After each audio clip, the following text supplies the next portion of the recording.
Hello students, welcome to my YouTube channel. मैं हूं अमित शर्मा और आज इस वीडियो में हम लोग करेंगे क्लास 10th के चैप्टर लाइफ प्रोसेसेस का लास्ट टॉपिक यानी एक्सक्रीशन।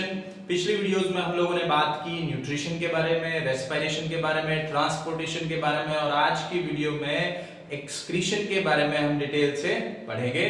तो आइए स्टार्ट करते हैं टॉपिक एक्सक्रीशन को। सबसे पहले मैं यहां पर लिख देता हूं द टर्म एक्सक्रीशन। तो स्टूडेंट्स, एक्सक्रीशन का मतलब क्या है? अगर सिंपलेस्ट वे में हम समझना चाहें तो excretion is the term used for removal of waste substances from the body of organisms. एक ऑर्गेनिज्म जो है वो अपनी बॉडी से वेस्ट सब्सटेंसेस को रिमूव जब करता है तो उस प्रोसेस को हम बोलते हैं एक्सक्रीशन। ठीक है, अब यहां पर क्वेश्चन अराइज होता है कि ये जो वेस्ट मटेरियल है ये क्या है, कैसे बनता है, कौन कौन से टाइप का वेस्ट मटेरियल जो है वो किसी ऑर्गेनिज्म की बॉडी के अंदर जनरेट हो सकता है। तो सबसे पहले ये वेस्ट सब्सटेंस जो है, वेस्ट मटेरियल जो है, जो रिमूव किया जाएगा by the process of excretion, ये बनता कैसे है? तो इस चीज को समझ लेते हैं। Waste materials are produced in certain metabolic activities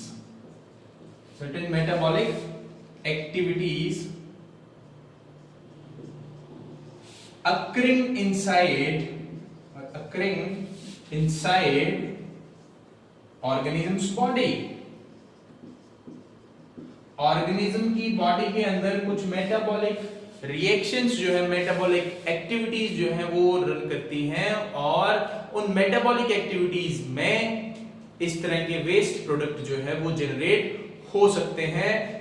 These waste substances are harmful if they get accumulated in the body of organism। अगर ये waste substances organism की बॉडी में accumulate हो गए, इकट्ठे होते रहेंगे, तो ये harmful हैं, डैमेज कर सकते हैं organism के बॉडी ऑर्गन्स को, सेल्स को, टिश्यूज को, and it may also lead to death of the organism। इसलिए ये जो प्रोसेस है excretion, removal of waste substances from the body, ये नेसेसरी होता है। ठीक है, तो वेस्ट प्रोडक्ट्स को बॉडी से रिमूव करना क्यों जरूरी है? क्योंकि अगर वो एक्यूमुलेट हो गए तो इट में damage the body of organism. अब बात आ जाती है कि वेस्ट जो मटेरियल है वो किस किस तरह का होता है। ठीक है, फॉर एग्जांपल हम यहां लिख सकते हैं एक बहुत ही कॉमन सी मेटाबॉलिक रिएक्शन जो हमने पीछे पढ़ी भी है, रेस्पिरेशन की। ठीक है, तो रेस्पिरेशन में क्या होता है, C6H12O6 जो है ये ऑक्सीडाइज किया जाता है और इससे प्रोड्यूस होगा carbon dioxide, water plus energy. ठीक है, अब जो एनर्जी है वो तो बॉडी के अंदर यूज कर ली जाती है या फिर एटीपी की फॉर्म में स्टोर कर ली जाती है। वाटर जो है बॉडी के अंदर यूटिलाइज किया जा सकता है या फिर अगर ये एक्सेस में है तो इसको भी बॉडी से एक्सक्रीट आउट किया जा सकता है, either in the form of sweat और in the form of urine. ठीक है, बाकी बच गया कार्बन डाइऑक्साइड। तो कार्बन डाइऑक्साइड जो है एक गैस है जो जनरेट हुई और इसका हमारी बॉडी के अंदर कोई फंक्शन नहीं है। If it get accumulated it may change the pH of blood and also impact other metabolic activities running in the body. ठीक है, तो इसका रिमूवल जो है वो क्या है, जरूरी है। इसको बॉडी से रिमूव करना जरूरी है और इसके रिमूवल के लिए बॉडी में जो ऑर्गन यूज में आते हैं वो कौन से हैं, हम लोगों ने पढ़े हैं, लंग्स। ठीक है, क्लियर है? तो रेस्पिरेशन में जैसे कार्बन डाइऑक्साइड प्रोड्यूस हो रही है, ये वेस्ट प्रोडक्ट है। अगर रेस्पिरेशन में जो वाटर प्रोड्यूस किया जा रहा है वो आपकी बॉडी के अंदर एक्सेस में है तो भी वो जो वाटर है वो वेस्ट ही होगा, उसको बॉडी से एक्सक्रीट आउट करवा दिया जाएगा, either in the form of sweat, पसीने की फॉर्म में, या फिर इन the form of urine, urine की फॉर्म में। ठीक है, इसके अलावा कुछ मेटाबॉलिक एक्टिविटीज हैं जो प्रोड्यूस करती हैं टॉक्सिक सब्सटेंसेस। ठीक है, कुछ मेटाबॉलिक एक्टिविटीज प्रोड्यूस करते हैं टॉक्सिक सब्सटेंसेस, जैसे यूरिया या यूरिक एसिड। ठीक है, या फिर अमोनिया। ठीक है, वास्तव में एक्सक्रीशन जो बोला जाता है, excretion term is particularly used for removal of the waste material containing nitrogen atom in them. ठीक है, पार्टिकुलरली जब हम एक्सक्रीशन की बात करते हैं तो एक्सक्रीशन का सीधा सीधा तात्पर्य लगाया जाता है किससे, ऐसे वेस्ट मटेरियल को बॉडी से रिमूव करने से जिनके अंदर नाइट्रोजन प्रेजेंट होता है। तो ये जो तीन नाम मैंने यहां पर लिखे हैं, यूरिया, यूरिक एसिड और अमोनिया, इनको हम कलेक्टिवली बोल देते हैं नाइट्रोजनस वेस्ट। ठीक है, नाइट्रोजनस वेस्ट। अब ये नाइट्रोजनस वेस्ट जो है एक्सक्रीशन में ये रिमूव किया जाएगा, यानी कि यहां पर पार्टिकुलरली जिन वेस्ट सब्सटेंसेस की बात हो रही है वो ये नाइट्रोजनस वेस्ट हैं, यानी या तो वो यूरिया है या यूरिक एसिड है या फिर अमोनिया है। ठीक है, अब बात आती है जी, ठीक है ये नाइट्रोजनस वेस्ट हैं, लेकिन ये बनते कहां हैं, कैसे, ये बनते कैसे हैं, कहां हैं, कहां ये बॉडी के अंदर बनाए जाते हैं। ठीक है, तो काफी सारी कंफ्यूजन रहती है यहां बच्चों को कि जी जैसे most of the metabolic reaction में जब इंपोर्टेंट मेटाबॉलिक रिएक्शन की बात करते हैं तो रेस्पिरेशन है, जैसे उसमें तो नाइट्रोजन कहीं जनरेट नहीं हो रहा, तो ये कहां प्रोड्यूस हो रहे हैं, देखिए these nitrogenous waste are generated during metabolism of proteins और अमाइनो एसिड्स। हम लोग जो प्रोटीन खाते हैं उनसे फाइनली प्रोड्यूस होते हैं अमाइनो एसिड्स, और वो जो अमाइनो एसिड्स हैं वो हमारी बॉडी के अंदर जब एब्जॉर्ब होते हैं तो अगर वो एक्सेस में हैं, ठीक है, तो उनसे इस तरह के नाइट्रोजनस वेस्ट सब्सटेंसेस जो हैं वो जनरेट किए जाएंगे। कहां किए जाएंगे, मैं आपको एक एग्जांपल दे देता हूं। ठीक है, मान लेते हैं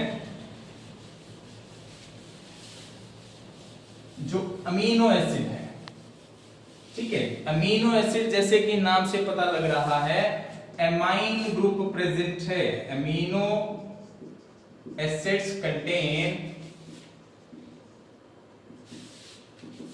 नाइट्रोजनस या nitrogen groups in them on breakdown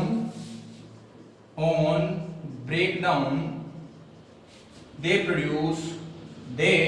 produce ammonia. ठीक है, अब जो अमीनो एसिड्स हैं उनके अंदर नाइट्रोजन ग्रुप प्रेजेंट होता है। ठीक है, एमाइन बोलते हैं हम इसको, क्या नाम दे देते हैं, अमाइन, और रिप्रेजेंट कर देते हैं NH2 से, इससे इसको रिप्रेजेंट करते हैं। तो ये ग्रुप जो है वो अमीनो एसिड्स के अंदर प्रेजेंट होता है। जब अमीनो एसिड का ब्रेकडाउन होगा तो ये जो ग्रुप है ये रिमूव कर दिया जाता है और इस ग्रुप से फाइनली डेवलप होती है अमोनिया, जो कि NH3 से रिप्रेजेंट की जाती है। ठीक है, मैं सिंपल सा एक स्ट्रक्चर बना देता हूं। ये सेंटर में कार्बन एटम और इस कार्बन एटम के साथ COOH group, NH2 group, R group और H ग्रुप ये प्रेजेंट है। ये है एक अमीनो एसिड। ठीक है, अब जब इसका ब्रेकडाउन होगा तो अल्टीमेटली ये जो बॉन्ड है ये ब्रेक हो जाएगा। ठीक है, और फर्दर क्या बनेगा,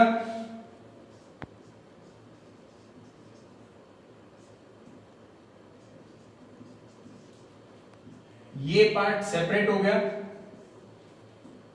ठीक है, ऑर्गेनिक एसिड में चेंज हो जाएगा कोई, और ये जो पार्ट है ये यहां पर NH3 की फॉर्म में अमोनिया जनरेट कर देगा। और ये काम जो हो रहा है, ये जो रिएक्शन हो रही है इन लीवर सेल्स होती है।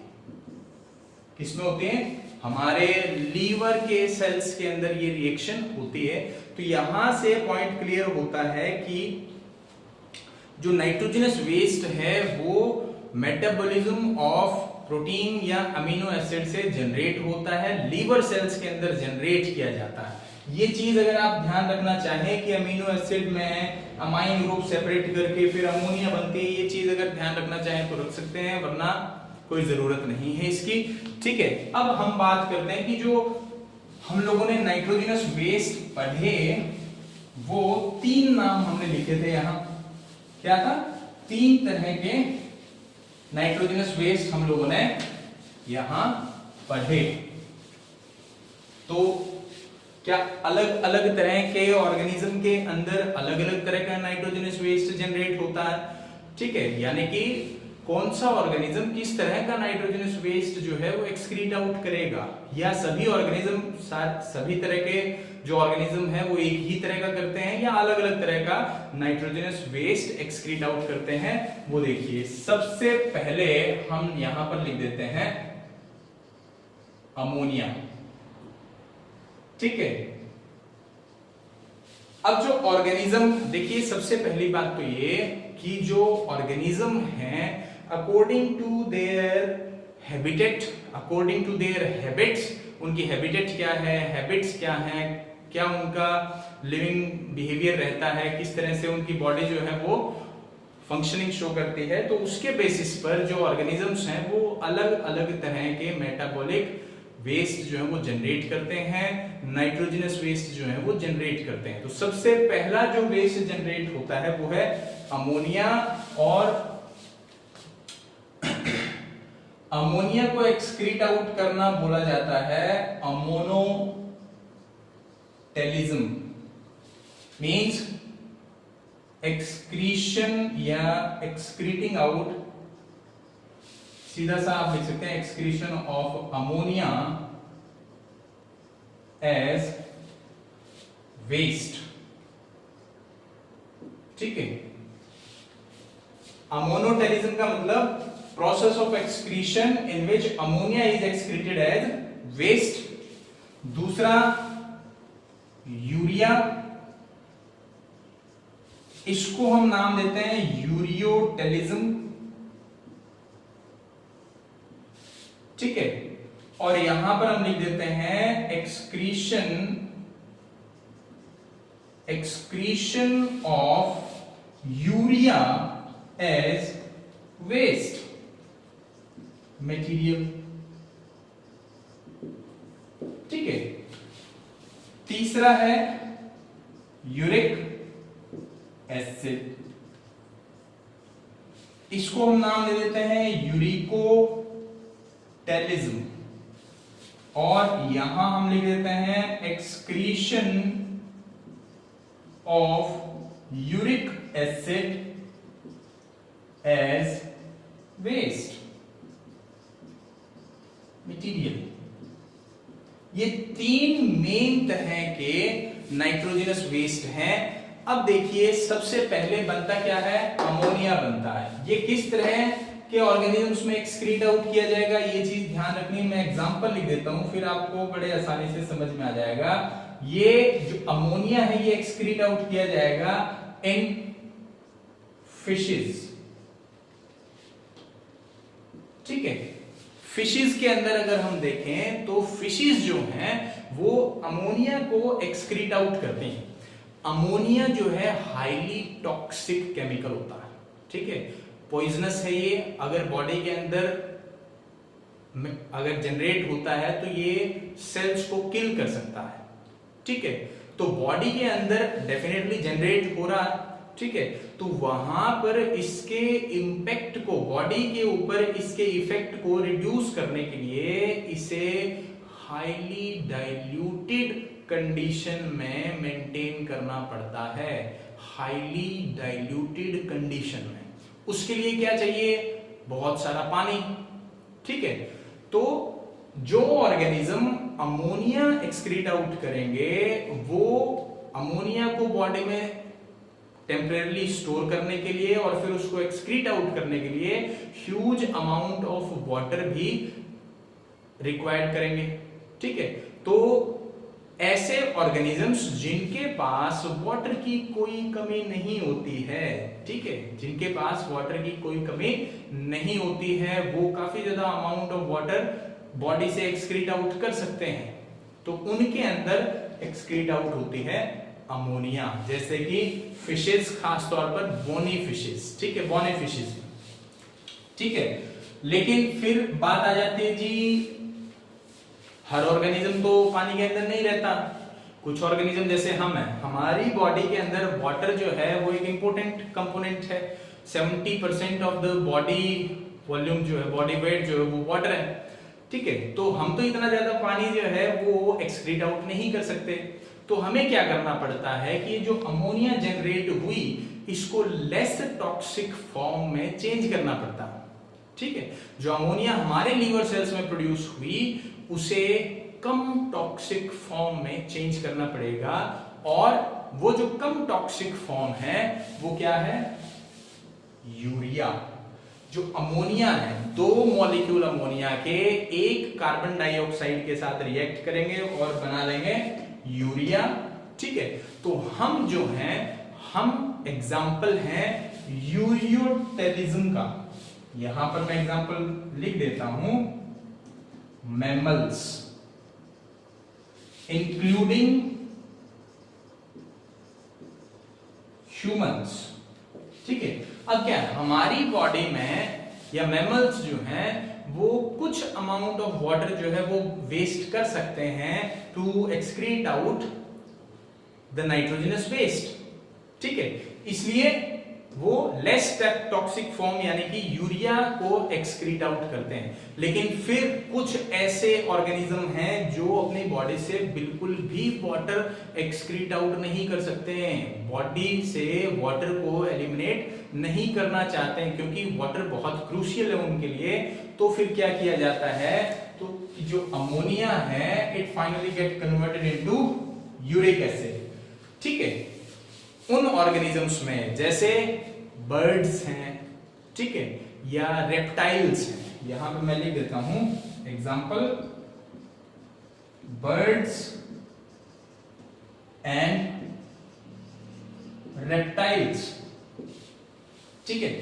तो बर्ड्स और रेप्टाइल्स में जो अमोनिया प्रोड्यूस हुई वो फाइनली किस में चेंज कर दी जाएगी? यूरिक एसिड में। और यूरिक एसिड ऐसा नाइट्रोजनस फॉर्म, नाइट्रोजनस वेस्ट का फॉर्म है जो विदाउट वाटर, एक तो ये लीस्ट टॉक्सिक है, सबसे कम टॉक्सिक होता है, इसलिए ये ज्यादा कंसंट्रेटेड फॉर्म में रिमूव किया जा सकता है। अमोनिया सबसे डाइल्यूट फॉर्म में रिमूव करना पड़ेगा, इसलिए बहुत ज्यादा पानी की जरूरत, इसीलिए फिशेज में देखने को मिलता। यूरिया को एक्सक्रीट आउट करना है तो मीडियम अमाउंट ऑफ वाटर जो है वो बॉडी से पास आउट किया जा सकता है, तो जैसे मैमल्स हैं उनके अंदर देखने को मिलता है। और यूरिक एसिड ऐसे ऑर्गेनिजम्स में एक्सक्रीट आउट होगा जो वाटर को बिल्कुल भी लूज नहीं कर सकते हैं, उनके लिए बहुत ज्यादा क्रूशियल है वाटर, ठीक है। तो उनके अंदर अमोनिया जो है वो फाइनली चेंज हो जाता है किसमें?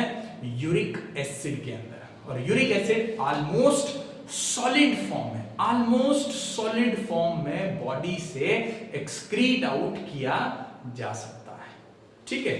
तो अमोनिया से अमोनोटेलिज्म फिशेस में, यूरिया से यूरियोटेलिज्म मैमल्स में इंक्लूडिंग ह्यूमंस, और यूरिक एसिड से uricotelism example in birds and reptiles, ठीक है। तो ये है नाइट्रोजनस वेस्ट जो बॉडी ऑफ ऑर्गेनिज्म से पास आउट किए जाते हैं। अब जो एक्सक्रीशन होता है, भी हम लोगों ने पढ़ लिया, वेस्ट मटेरियल पढ़ लिया, भी इतने इतने तरह का ये वेस्ट मटेरियल होता है, ऐसे ऐसे ऑर्गेनिज्म में ऐसा ऐसा वेस्ट मटेरियल जो है वो एक्सक्रीट आउट किया जाता है। अब हम पढ़ते हैं ऑर्गेनिजम्स के अंदर जो एक्सक्रीशन का काम है वो करता कौन है, जो ऑर्गेनिज्म है उनमें एक्सक्रीशन होगी कैसे, ठीक है, या कौन सा स्ट्रक्चर प्रेजेंट है जो पार्टिसिपेट करता है in removal of waste substances. जब आप बात करते हैं यूनिसेलुलर ऑर्गेनिजम्स की, यूनिसेलुलर ऑर्गेनिजम्स और सिंपल ऑर्गेनिजम्स, सिंपल एनिमल्स लिख दीजिए, simple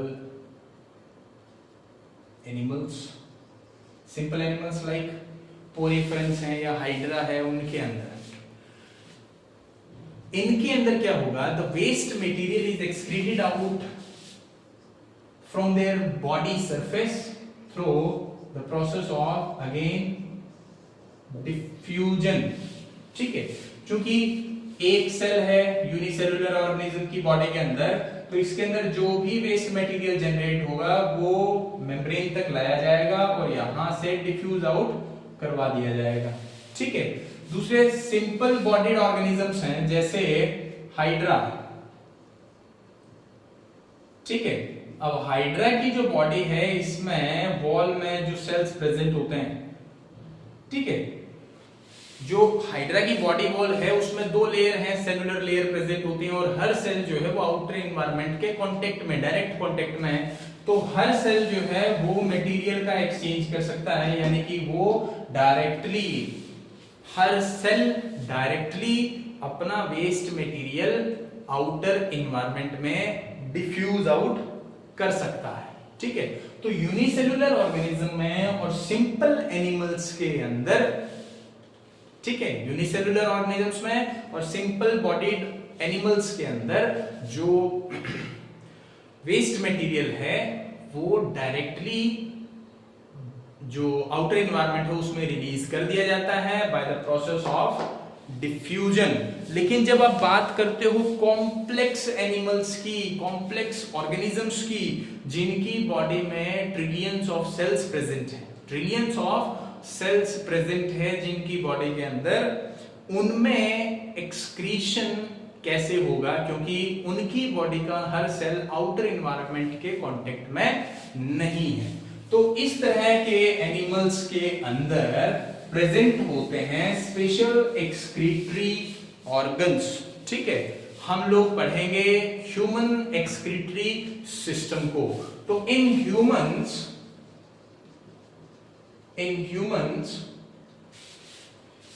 a specialized system is present to remove nitrogenous waste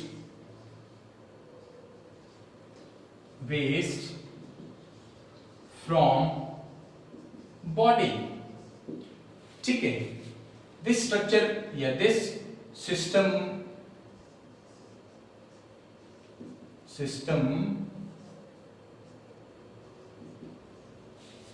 is known as excretory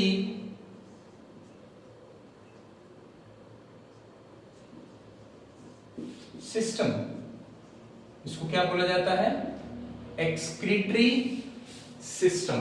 और इस एक्सक्रीटरी सिस्टम के कंपोनेंट्स कौन कौन से हैं, देखिए, a pair of kidney, kidney का एक pair, a pair of ureters, a urinary bladder,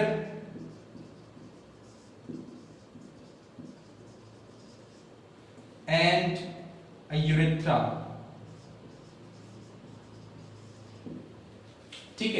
चार कंपोनेंट प्रेजेंट हैं, एक पेयर किडनी, एक पेयर यूरेटर्स, एक यूरिनरी ब्लैडर और एक यूरेथ्रा।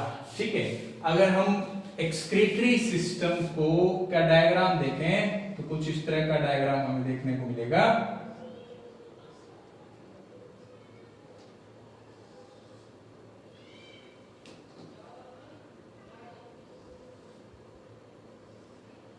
ये हम लोग दिखा देते हैं किडनी। ठीक है, फिर हर किडनी से एक ट्यूब लाइक स्ट्रक्चर जो है वो ओरिजिनेट होते हैं। Tube like structure will originate and run downward. ऐसे करके हम लोगों ने शो कर दिया।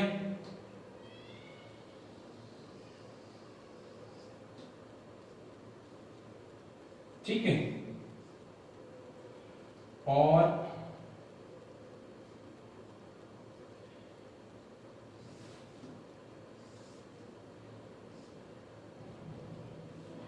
यहां पे हम शो कर देंगे एक सैक लाइक स्ट्रक्चर, एक sac like structure.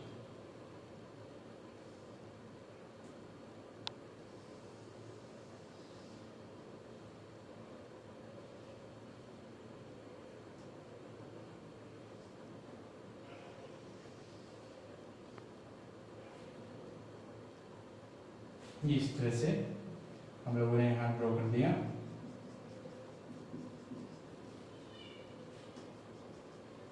Sac like structure.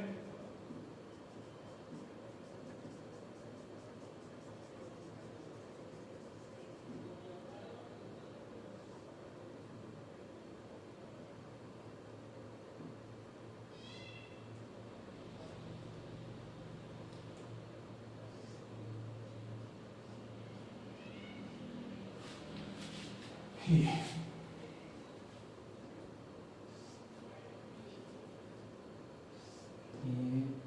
ऐसे शो कर देते हैं। ठीक है,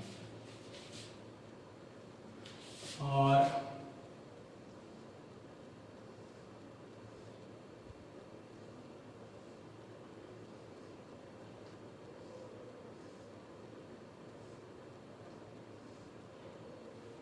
यहाँ पे ऐसे शो कर देते हैं ब्लड सप्लाई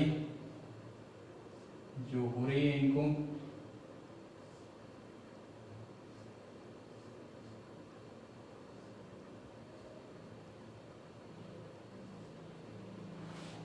ठीक है, और ये जो किडनीज हैं इनके ऊपर इस तरीके से कैप लाइक स्ट्रक्चर्स प्रेजेंट होते हैं।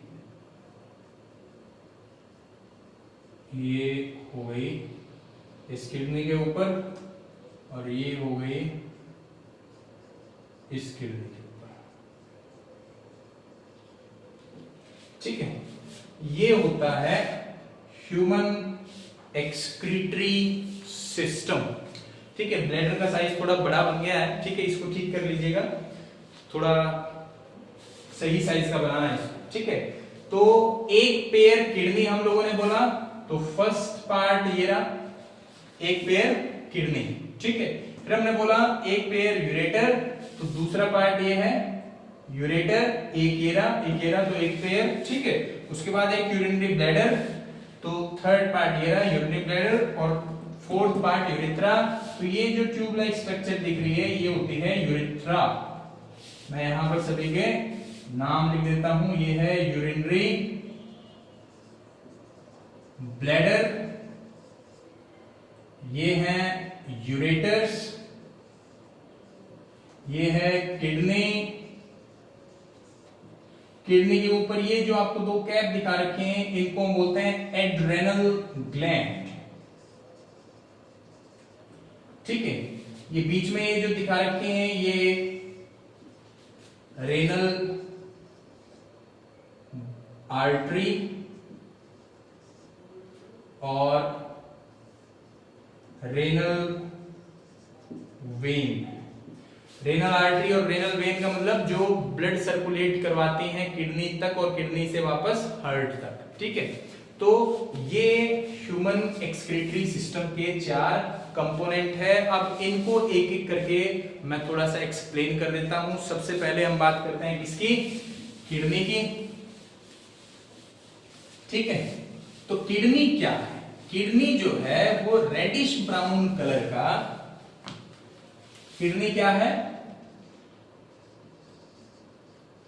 a pair of bean shaped structures, reddish brown in color, reddish brown in color, used to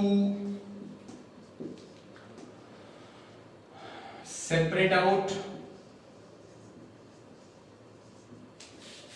nitrogenous waste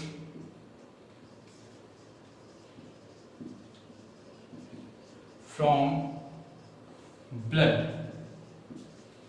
and formation of urine.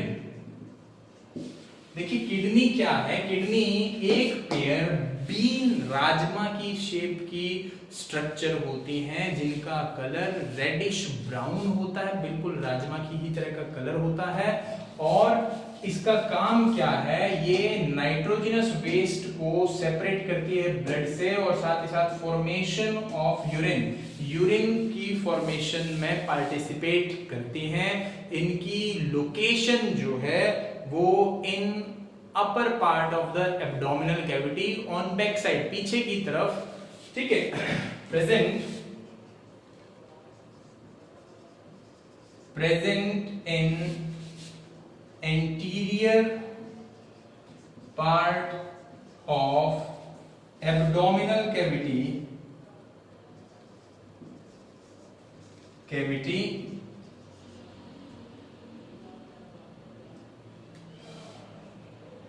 ठीक है, anterior part of abdominal cavity covered by, they are covered by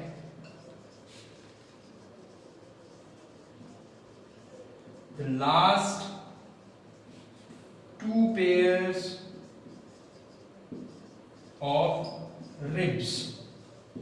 देखिए सबसे पहली बात तो ये हमारे abdominal cavity, ये जो हमारा पार्ट है ये एब्डोमिनल कैविटी है। एब्डोमिनल कैविटी में एंटीरियर मतलब एंटीरियर आगे वाला पार्ट, ऊपर वाला जो हिस्सा है एब्डोमिनल कैविटी का, उसमें ये प्रेजेंट होती है और पीछे की तरफ होती है, ठीक है, pressed against the posterior wall, ठीक है, पीछे की तरफ यानी कि पीठ की तरफ ये प्रेजेंट होती हैं और कवर्ड होती हैं किससे, 12, हमारी बॉडी में 12 पसलियां होती हैं, 12 जोड़ी पसलियां जो रिब्स हैं, 12 पेयर ऑफ रिब्स आते हैं, ठीक है। तो the last 2 pair of ribs, जो लास्ट के 2 रिब्स के पेयर हैं, ये कवर करते हैं किडनी को, प्रोटेक्ट करते हैं किडनी को, ठीक है। It is made up of, या ईच किडनी, जो किडनी है, जो किडनी है ये बनी होती है further, internally they consist, internally they consist of small tubular structures called nephrons, ठीक है। इंटरनली अगर हम इनके इंटरनल स्ट्रक्चर को देखें तो जो किडनी है वो ट्यूबुलर स्ट्रक्चर से बनी होती हैं जिनको हम नाम दे देते हैं nephrons. Nephrons are actually the structural and functional unit, units of kidney, kidney के स्ट्रक्चरल और फंक्शनल यूनिट जो है वो क्या होते हैं, नेफ्रॉन ही होते हैं, क्लियर। अब क्या है, हर किडनी में जो रेनल आर्टरी है वो ब्लड लेकर के आ रही है, रेनल आर्टरी जो है वो ब्लड लेकर के किडनी तक आती है, ठीक है। और जो ब्लड है किडनी में जब एंटर करता है तो वो कांटेक्ट में आता है किसके, नेफ्रॉन के, ठीक है। नेफ्रॉन जो है उसमें से नाइट्रोजनस वेस्ट को, वाटर को, बहुत ज्यादा अमाउंट ऑफ वाटर को और दूसरे सब्सटेंसेस को रिसीव कर लेता है और finally most of the substances जो है वो रीएब्सॉर्ब कर लिए जाते हैं जो यूजफुल होते हैं, and finally the substances get converted into urine, और फाइनली क्या हो जाता है, जो नेफ्रॉन है वो यूरिन को प्रोड्यूस कर देता है, ठीक है। यानी कि हर किडनी में जो ब्लड आ रहा है वो अपने साथ नाइट्रोजनस वेस्ट और दूसरे वेस्ट को लेकर के आ रहा है, वो सारा वेस्ट जो है वो क्या करेगा, नेफ्रॉन सेपरेट आउट करेगा ब्लड से और फाइनली उससे बना देगा क्या, यूरिन, ठीक है। अब जो ब्लड है वो तो प्योरीफाई होकर के वापस रेनल वेन के थ्रू और हार्ट तक चला गया, जो ब्लड होगा वो तो अपना सारा वेस्ट छोड़ गया किसके पास, नेफ्रॉन के पास, तो वो जो ब्लड है वो तो हो गया प्योरीफाई, वो चला जाएगा किडनी से बाहर, रेनल वेन लेकर के उसको चली जाएगी, ठीक है। और पीछे जो बच गया, क्या बच गया नेफ्रॉन के पास, यूरिन। अब ये जो यूरिन है ये किडनी से बाहर निकलेगा,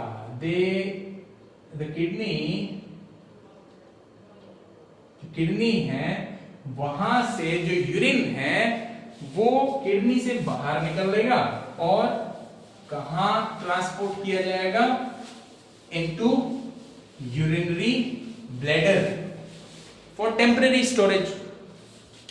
अब जो किडनी है वहां से यूरिन जो है वो बन चुका है, वो यूरिन जो है वो यूरिनरी ब्लैडर में ट्रांसपोर्ट किया जाएगा फॉर टेम्पररी स्टोरेज के लिए। और किसके थ्रू ट्रांसपोर्ट किया जाएगा, ये जो यहां पर टर्म लिखी है क्या, यूरेटर्स। तो अगला पार्ट क्या है, यूरेटर है, a pair of tubular structures about 25 to 30 centimetre in length, ठीक है, 25 से 30 सेंटीमीटर लेंथ होती है यूरेटर्स की, and they run downward and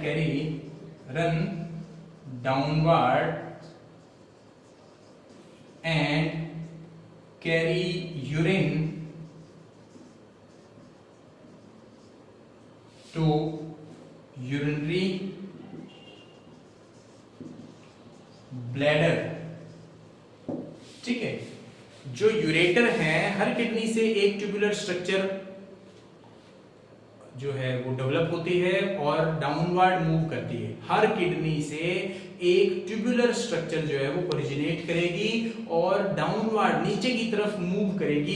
इस ट्यूबुलर स्ट्रक्चर को हम नाम दे देते हैं यूरेटर। इसकी अप्रोक्सीमेट लेंथ 25 टू 30 सेंटीमीटर होती है और ये उस यूरिन को कैरी करके ले जाता है कहां, यूरिनरी ब्लैडर के पास, ठीक है। तो नेक्स्ट पार्ट क्या आ गया, यूरिनरी ब्लैडर,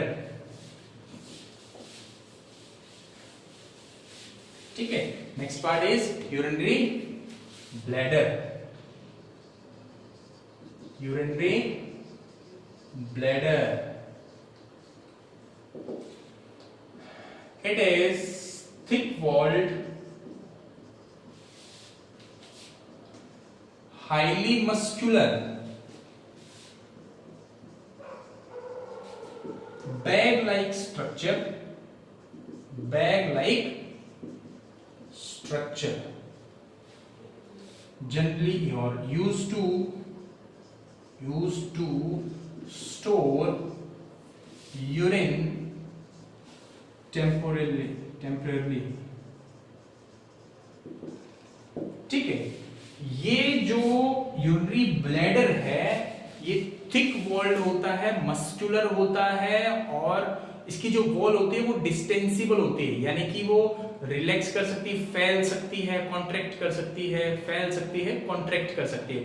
जब यूरिन उसके अंदर स्टोर होगा तो उसकी जो वॉल है वो डिस्टिंक्ट होगी, फैल जाएगी और जब उसमें सफिशिएंट अमाउंट ऑफ यूरिन जो है वो स्टोर हो चुका होगा, यानी कि अब यूरिन को बॉडी से पास आउट करने की जब जरूरत होगी तब ये कॉन्ट्रैक्ट करता है। ठीक है, तो यूरिनरी ब्लैडर का जो काम है वो क्या है? Temporary storage of urine. ठीक है, और फिर नेक्स्ट पार्ट क्या है, मतलब टेम्पररी स्टोरेज इसलिए बोला जा रहा है कि देखिए एक दिन में जो ह्यूमंस हैं वो अप्रोक्सीमेटली 1.5 से 2.5 litre 1.5 to 2.5 litre of urine produce करता है। ठीक है, और ये सारा यूरिन एक बार में प्रोड्यूस नहीं होगा, लेकिन ऐसा नहीं कि urination through out the day चलेगी, तो एक सफिशिएंट अमाउंट ऑफ यूरिन जो है वो एक्यूमुलेट किया जाता है यूरिनरी ब्लैडर में, और उसके बाद ही यूरिन को पास आउट किया जाएगा बॉडी से। ठीक है, तो जो यूरिनरी ब्लैडर है वो एक सफिशिएंट अमाउंट ऑफ यूरिन को स्टोर करता है, और जब वो अमाउंट वहां पर स्टोर हो जाता है तब जो इंडिविजुअल है फील्स टू मिक्चुरेट। ठीक है, वो यूरिनेशन की जो अर्ज है वो उसमें डेवलप होती है, तब यूरिन को पास आउट बॉडी से किया जा पाता है। ठीक है, तो यूरिनरी ब्लैडर ने टेम्पररी स्टोर कर लिया यूरिन को, और उसके बाद में जब यूरिन को बॉडी से पास आउट करना होगा तो जो नेक्स्ट पार्ट है ये यूज में आता है, this is what we called urethra. Next part is urethra. Tubular structure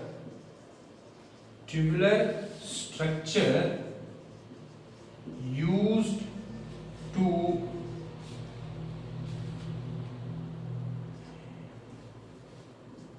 carry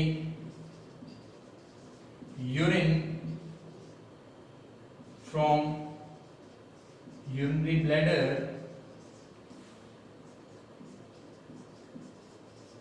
to outside। ठीक है, जो यूरेथ्रा है वो ट्यूबुलर स्ट्रक्चर है जो जनरली यूज की जाती है टू कैरी यूरिन, कहां से? यूरिनरी ब्लैडर से, कहां? आउटसाइड ऑफ द बॉडी, हम लिख सकते हैं आउटसाइड ऑफ बॉडी। ठीक है, यानी कि फाइनली जो यूरिन है वो बॉडी से बाहर आएगा, वो किसकी हेल्प से आएगा? यूरेथ्रा की हेल्प से आएगा। ये ट्यूबुलर स्ट्रक्चर है। मेल और फीमेल में इसकी जो लेंथ है वो वेराई करती है। मेल्स में जो यूरेथ्रा है इसकी अप्रोक्सीमेट लेंथ होती है 20 सेंटीमीटर। मेल्स के अंदर जो यूरेथ्रा है उसकी लेंथ होती है approximate 20 centimetre, whereas in case of females the length of urethra is approximately 3 to 4 centimeters। Female के अंदर यूरेथ्रा की जो लेंथ होगी वो अप्रोक्सीमेटली 3 से 4 सेंटीमीटर होती है। ठीक है, तो ये ह्यूमन एक्सक्रीटरी सिस्टम था। इसके बाद हम लोग पढ़ेंगे फॉर्मेशन ऑफ यूरिन, यानी कि किडनी के अंदर यूरिन जो है वो फॉर्म कैसे होता है।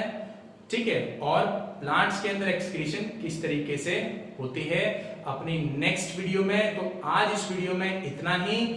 ठीक है, इन टॉपिक्स को पढ़िए। किसी तरह का कोई डाउट हो तो प्लीज मुझसे पूछिएगा, कमेंट बॉक्स में अपने डाउट्स को ड्रॉप कर दीजिएगा। इस वीडियो को लाइक कीजिए, शेयर कीजिए, कमेंट कीजिए अपने डाउट्स और सजेशंस। और प्लीज अगर आप मेरे चैनल पर नए हैं या आपने अभी तक चैनल को सब्सक्राइब नहीं किया है तो चैनल को सब्सक्राइब कीजिए। Thank you, have a nice day.